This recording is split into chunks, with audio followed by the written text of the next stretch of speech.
Praise lord అందరికీ. ప్రస్తుతం నేనున్న ఈ యొక్క ప్రదేశం వచ్చేసి ఓల్డ్ గోవాలోని 400 సంవత్సరాల పురాతనమైన చర్చ్.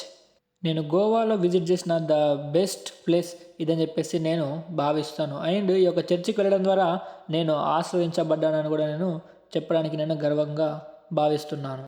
ఎందుకంటే ఈ యొక్క మందిరము 183 ఫీట్ల పొడవు, 55 ఫీట్ల వెడల్పు, 61 ఫీట్ల ఎత్తుతో ఈ యొక్క మందిరము నిర్మించబడి ఉంది.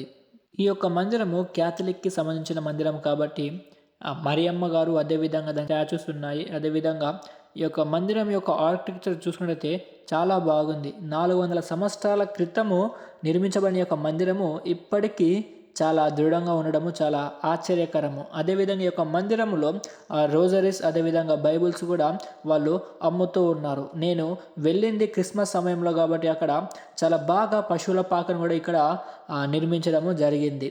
ఈ యొక్క మందిరం యొక్క పేరు వచ్చేసి బాసిలికా ఆఫ్ బోమ్ జీసస్. ఈ యొక్క మందిరం యొక్క ప్రత్యేకత ఏంటంటే ఈ యొక్క మందిరము 7 వండర్స్ ఆఫ్ పోర్చుగీస్లో ఒకటి. అదేవిధంగా ఈ యొక్క మందిరంలో మిషనరీ అయిన సెయింట్ ఫ్రాన్సిస్ జేవియర్ యొక్క సమాధి ఇక్కడే చేయడం జరిగింది. అదేవిధంగా అతనికి సంబంధించిన కొన్ని తన యొక్క వస్త్రాలు అదేవిధంగా కొన్ని ఫొటోస్ కూడా ఇక్కడ వాళ్ళు పెట్టడం జరిగింది. ఈ యొక్క మందిరం చూడడం ద్వారా మీరు కూడా ఎవరైనా ఆశ్రయించబడినట్లు భావిస్తే గిట ఈ యొక్క వీడియో కింద ఆమెన్ అని చెప్పేసి టైప్ చేయండి. Praise the lord.